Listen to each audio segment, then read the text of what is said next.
In the remote Bavarian countryside of Germany, on a small farm called Hinterkaifeck in March 1922, a family of 6, Andreas Gruber, his wife Cecilia, their widowed daughter Victoria Gabriel, her 2 young children, and the family maid Maria Baumgartner met a gruesome end that still chills historians and true crime enthusiasts alike.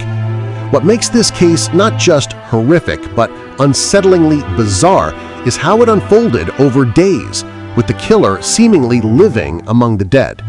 It started weeks before the bodies were found. The Grubers noted eerie signs, footprints in the snow leading to the farm but not away, a newspaper in the attic that no one had bought, missing tools, and then, at night, the sound of someone rummaging in the attic like they were already inside the house.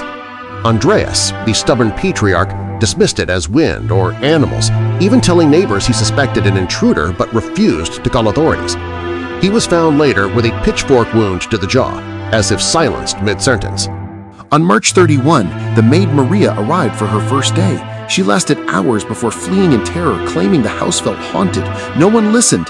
That night, the family was lured one by one to the barn under some pretext, perhaps a sick calf. There, in the dim light of lanterns, they were bludgeoned to death with a mattock, a pickaxe-like tool from the farm. The blows were methodical, almost intimate, skulls crushed, but little blood sprayed, suggesting the killer covered the floor with hay first to muffle the screams.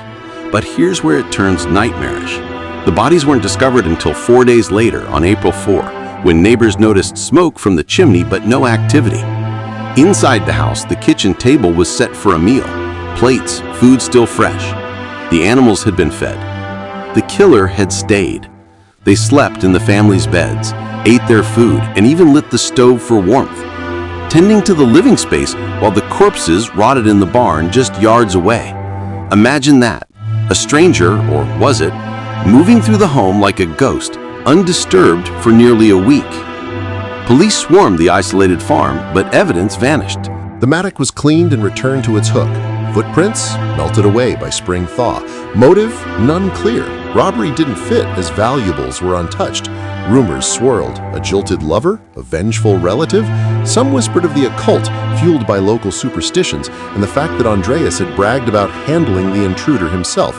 No one was ever charged. The case file, thick with contradictions, sits unsolved in German archives, a puzzle that mocks modern forensics. Why does it linger as one of history's scariest footnotes? It's not just the brutality, it's the intimacy of the intrusion, the killer's casual domesticity amid the horror.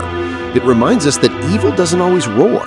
Sometimes it settles in quietly, like a guest who never leaves. If you